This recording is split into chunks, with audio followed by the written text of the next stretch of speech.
Good evening from Westminster on another day of more or less continuous drama. This afternoon, the Prime Minister announced she would step down if her deal were passed.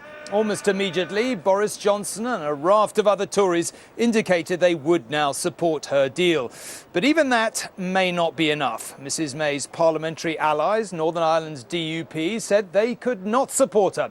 What's more, the deputy chairman of the Tory Eurosceptic ERG apparently told a meeting of that group in the Commons that he was consumed by a ferocious rage and could tear this place down and bulldoze it into the river. If you are wondering what on earth has become of us, you are surely not alone. Not least because their MPs who've spent the day debating a whole raft of alternatives to Mrs May's deal have, in the past few minutes, decided they don't like any of them. All 8 were voted down. MPs will try again on Monday. She's held on for so much longer than anyone expected. But today the Prime Minister headed to the Commons, knowing she'd have to reach for her final roll of the dice, promising MPs she will step down once Brexit is delivered if they now back her deal. "I'm prepared to leave this job earlier than I intended," she told them, "in order to do what is right for our country and our party. I ask everyone in this room to back the deal so we can complete our historic duty." Even some of her strongest critics believe it should help her deal over the line. She behaved incredibly well and properly, and I think people admire her for that. Do you think it will be enough to save the deal? It depends on the DUP. That I think if the DUP is at least neutral, then there is a very good chance the deal will go through. But the DUP are saying tonight they are not on board. We feel very fundamentally that the backstop in that withdrawal agreement makes it impossible for us to sign up to the withdrawal agreement. And you know what? I regret that, because we wanted to get a deal that worked for the whole of the United Kingdom, a deal that worked for Northern Ireland. But now we're in a situation where we cannot sign up to the withdrawal agreement, and it's all because the Prime Minister decided to go for that backstop. That makes this result of the indicative vote process tonight all the more closely watched. I can now announce the result of today's recorded votes on motions relating to the United Kingdom's withdrawal from and future relationship with the European Union. In historic scenes this evening, MPs took control of the parliamentary agenda, voting on a series of options, with none getting a clear majority, but the one advocating that any deal agreed be put to a second referendum, receiving the most votes. It is, of course, a very great disappointment that the House has not chosen to find a majority for any proposition. However, those of us who put this proposal forward as a way of proceeding predicted that we would not this evening reach a majority, and indeed for that very reason put forward a business of the House motion designed to allow the House to reconsider these matters on Monday. Earlier at Prime Minister's questions, Jeremy Corbyn had made hay with Mrs May's difficulties. She is unable to resolve the central issues facing Britain today, and she is frankly unable to govern. The Prime Minister faces, Mr Speaker, a very clear choice. The one endorsed by the country and many of her own party: either listen and change course or go. Which is it to be? The Prime Minister has now made her choice, and she also indicated she wants to bring her Brexit deal back this week. We can guarantee delivering on Brexit if this week he and others in this House support the deal. Not so fast, said the Speaker, reiterating his ruling that the same deal can't be voted on again. I understand that the government may be thinking of bringing meaningful vote 3 before the House either tomorrow or even on Friday, if the House opts to sit that day. Therefore, in order that there should be no misunderstanding, I wish to make clear that I do expect the government to meet the test of change. So the Prime Minister tonight is still facing pretty daunting hurdles. She's played her last card, offering herself as the sacrifice, but it's by no means certain it will be enough. Romilly Weeks, News at 10. OK, well, as Romilly mentioned there, tonight MPs voted on a number of alternatives to the government's Brexit plans, though failed to find a majority for any of them. Let's just run through them for a moment. On leaving the EU without a deal, 160 voted for, 400 against. On what is known as Common Market 2.0, there were 188 MPs in favour, 283 against. Staying in the European Free Trade Area and the EEA, the European Economic Area, received support from 65 MPs, while 377 were against. A motion supporting a customs union was the closest, with 264 MPs in favour and just 8 more against. Labour's alternative plan was also rejected by 237 to 307.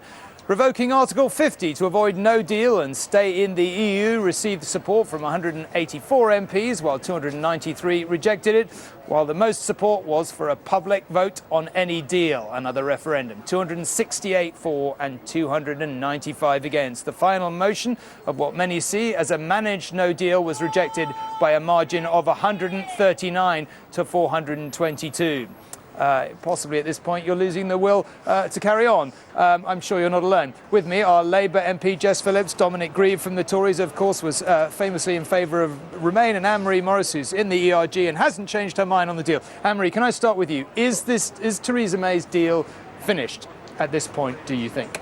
Yes, I do. And the reason I say that is unless and until she can be sure she gets involved with the actually economics out there. And the more I talk to the DUP, I had a conversation with Nigel today, my sense is that this has become an issue not just about the union, but also about the deal itself and the, if you like, the economic disadvantages of it for the whole of the UK, clearly including Ireland. She has literally thrown everything, including her own job, at it.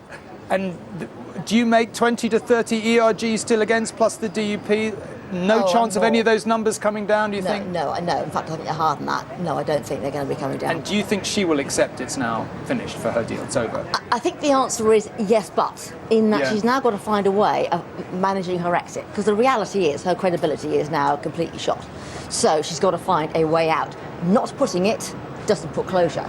So frankly, I'd say it's 50-50 as to whether she actually does put it on Friday, and at some point, not too far away, she's going to have to make that decision. Otherwise, it's next week. But there comes a point when she either does it or she resigns. And to be honest, she's got to resign. Always supposing the Speaker allows her to put it back, which he said he wouldn't today. Jess and Dominic, Jess, maybe I'll start with you. The public is going to be watching this in intense frustration. I mean, we're in the some position tonight where there's no majority for anything.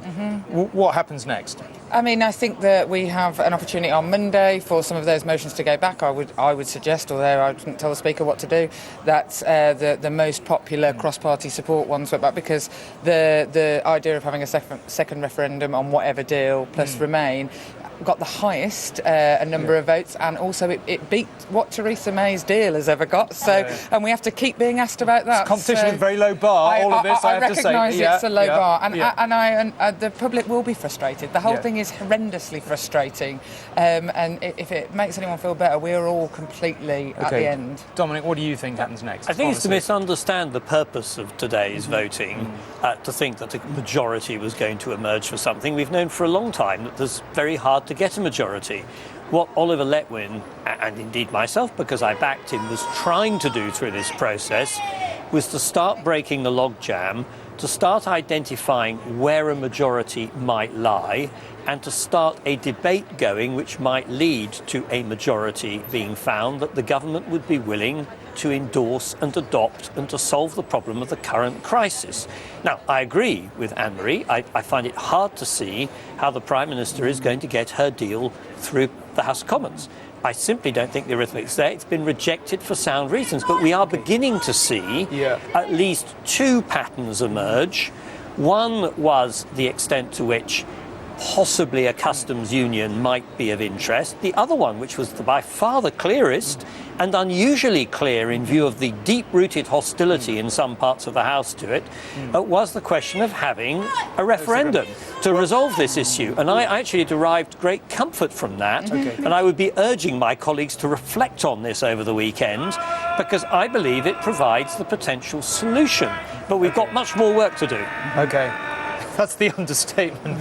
We must move on, but thank you very much for joining us indeed, ending with a great understatement there. Now, whatever MPs decide, either tonight, next week or sometime into the future, nothing changes without the agreement of the European Union, of course. Our Europe editor, James, is in Strasbourg tonight.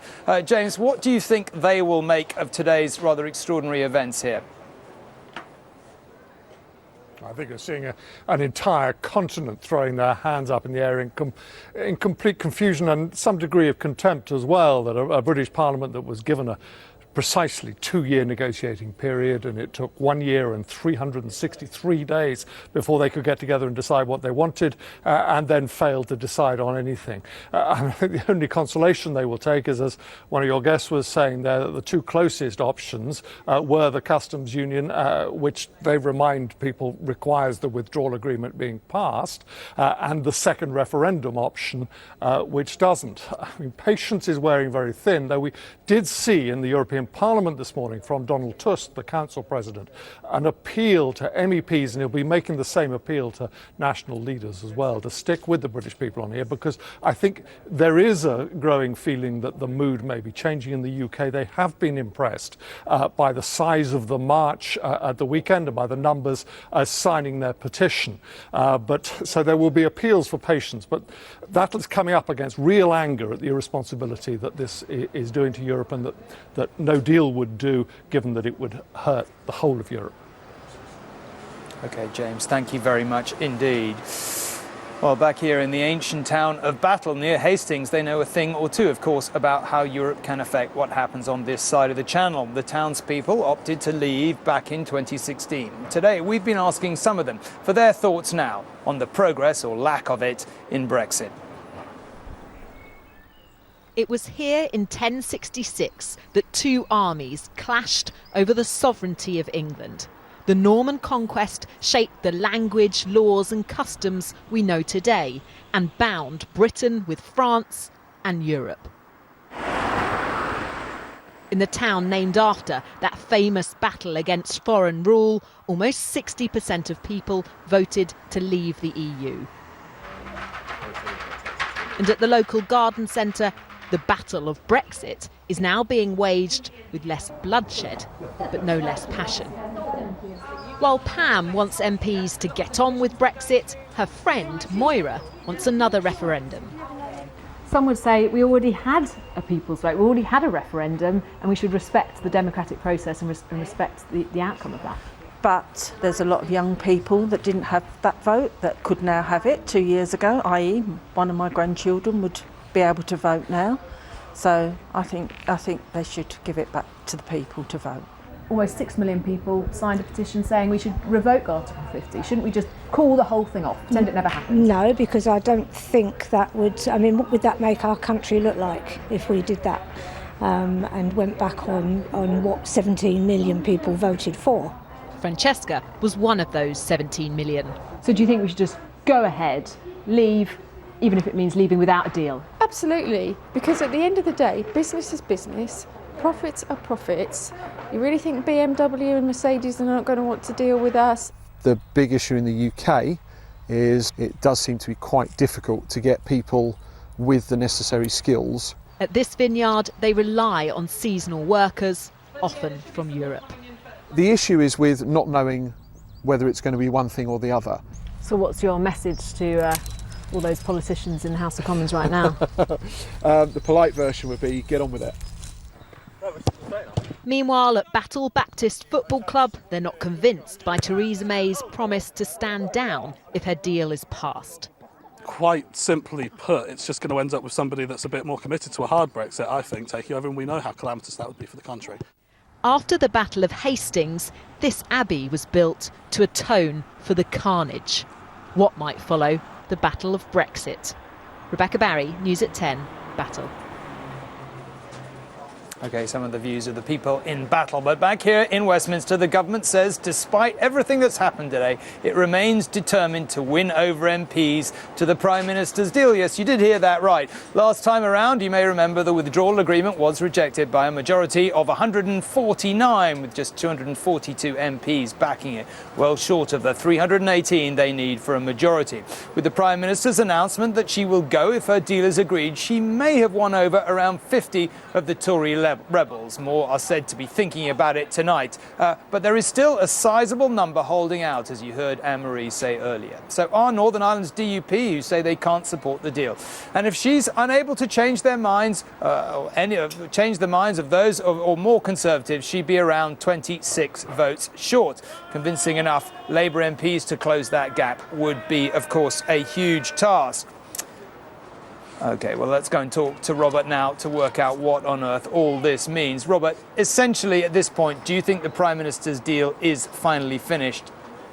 Well, at the end of the day, she's got to make that decision. I struggle to see, Tom, how she gets it across the line with the DUP saying that categorically they are not going to vote for it, they're going to vote against it. Now, you'll remember that the influential Tory Brexiter Jacob Rees-Mogg made his vote for her deal conditional on whether the DUP would back it. He's actually coming on my show in a few minutes, and I'm going to ask him whether actually, now that the DUP have said they're against it, he's against it.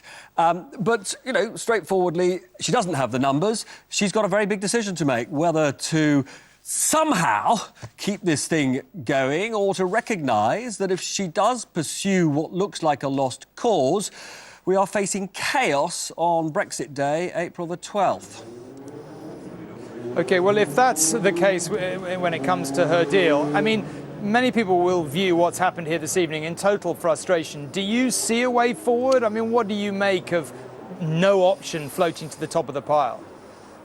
So, under this incredible historic initiative by MPs to take back control of Parliament's business, there will be another attempt on Monday to see if a single proposition can get a majority. As you pointed out, the two most popular propositions in today's votes were a referendum. That got the most votes. Second most was Ken Clarke's idea that we should stay in a customs union. Very important that both of those got more votes than the Prime Minister's deal. Now, here's a novel idea for the Prime Minister. What she could do is she could ask backbench MPs whether her proposal could be included in the runoff on Monday. That at least would show how it ranks alongside the other options. But, you know, the honest truth, Tom, tonight is that this is, I called it a dog's breakfast. Maybe it's a dog's Brexit, but it is it's a desperate mess.